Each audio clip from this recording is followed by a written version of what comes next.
So today we're doing a deep dive into one of the most, I don't know, chemically elegant and culturally profound botanical preparations in the world. It's a substance that's just full of contradictions. It really is. I Yeah. mean, you have the single Amazonian brew that back in the 1700s, Christian missionaries were describing as a tool for mystification and bewitchment. Right. And now here we are, and it's being seriously investigated as a key to treating things like chronic depression and PTSD. And that paradox is exactly where we should start.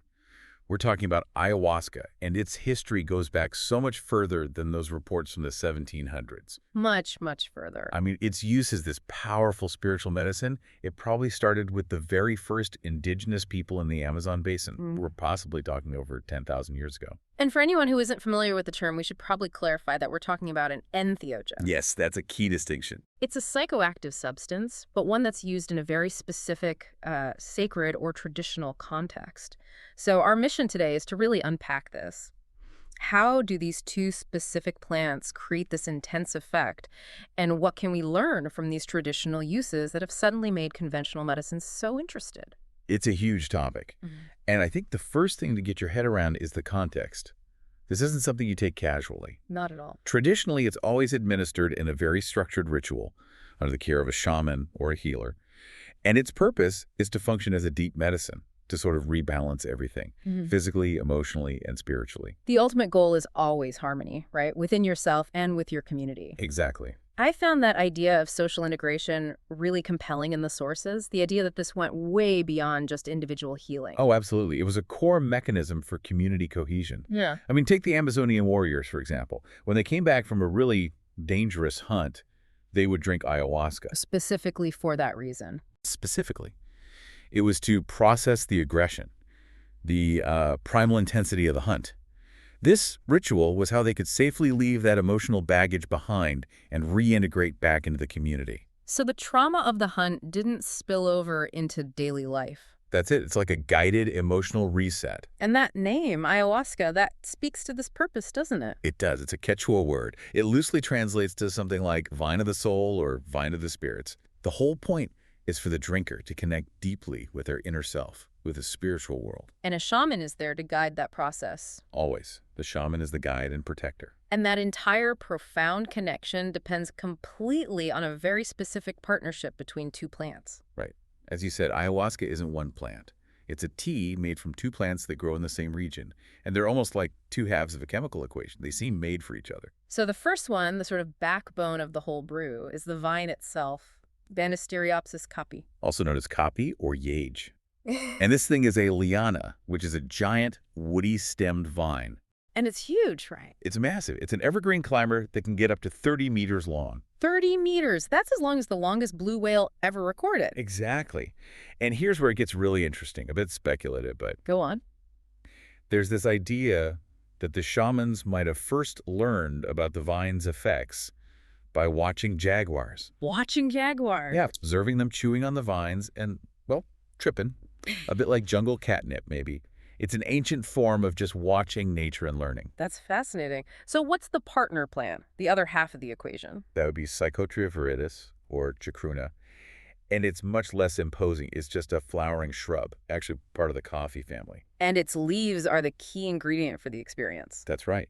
But the leaves have other uses too, which points to just how potent they are. The Matigenga people, for example, use the juice from the leaves as eye drops. Eye drops. For what? For treating migraines. Wow. And apparently when you first put the drops in, it burns like hell. Wait, they're willingly putting something that feels like breathing hell into their eyes to cure a migraine? It speaks to a deep trust in the plant, doesn't it? And the goal isn't just pain relief. The Andog tribe says the point is to get heightened vision, or I love this phrase, seeing with understanding. Seeing with understanding. And getting there requires a lot of work. The preparation process isn't simple. Not at all. It's a whole ritual. The shaman has to wash and pound the Caapi bark with a mallet. Then they layer it with the chacruna leaves in a big pot. And then they boil it. For at least 8 hours straight. 8 hours. And that's not just for show, is it? It's a chemical necessity. If you skip that, the whole thing is basically useless. Exactly. Which brings us to the chemical lock and key. It all comes down to one compound, DMT, NN, dimethyltryptamine. It's a really powerful hallucinogen, and it's in the chacruna leaves. Okay, so here's the chemical puzzle, right? Big problem. Yeah, the problem is the DMT. If Yeah. you just, I don't know, ingest it on its own, it's orally inactive. Nothing happens. Nothing, no psychedelic effect at all. It's like you have the key. But the door is locked from the inside. Exactly. So why does that happen? What's going on in the body? Well, your body has this extremely efficient defense system. There are these enzymes called monoamine oxidase, or MAO, MAO. and they live in your liver and your gut. Think of them as a shredder. They find the DMT and they shred it before it can ever cross the blood-brain barrier. So it's destroyed before it can get to the brain. This is where the Caapi vine, the first plant, comes in. This is its essential job. The Caapi vine contains these compounds called harmala alkaloids, and these alkaloids are monoamine oxidase inhibitors. So they stop the MAO. They stop the shredder. Mm-hmm. What's so amazing is that MAO is usually responsible for removing crucial neurotransmitters from the brain, serotonin, dopamine, the stuff that regulates your mood. The happy hormones. Exactly. So these inhibitors from the Caapi vine essentially jam the shredder. They block the MAO enzymes. Which means the DMT from the chacruna leaves can finally survive digestion. It survives, it crosses the blood-brain barrier, and it gets into the central nervous system. And that is what creates the intense, long-lasting psychedelic experience. It's just a perfect, elegant chemical partnership. Found in two plants growing side by side in the jungle. The experience itself, though, is famously diverse. The Spanish have a word for it, mareation. Dizziness or Yeah. sickness.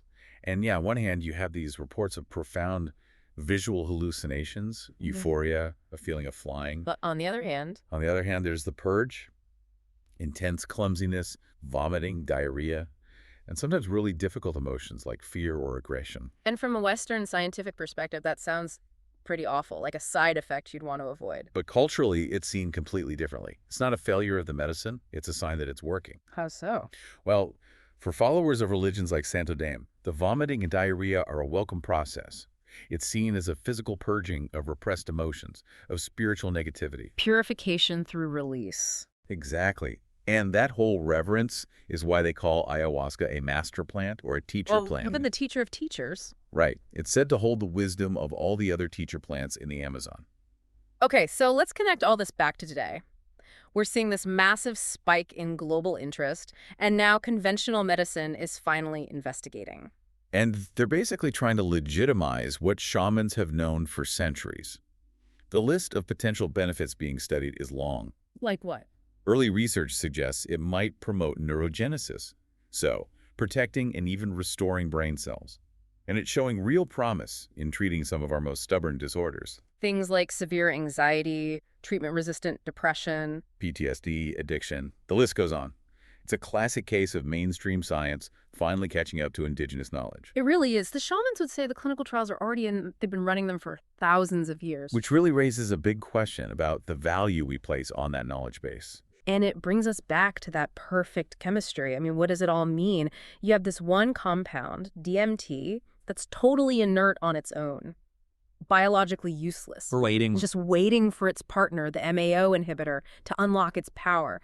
And that duality, the inert key waiting for its lock, it perfectly mirrors the traditional belief, doesn't it? It really does. The idea that the drug isn't giving you something new, it's just facilitating a connection that's already there. It's unlocking spiritual access that was dormant. The plant gives you the key to a lock that's already inside you. Beautifully put. So, given these thousands of years of sophisticated, precise indigenous knowledge about this specific, complex botanical pairing, it really makes you think. How much faster could medical research advance if it actually prioritized investigating traditional medicines instead of just waiting for a trendy spike in interest to finally take them seriously? That's something to consider when you think about where ancient wisdom and modern science meet.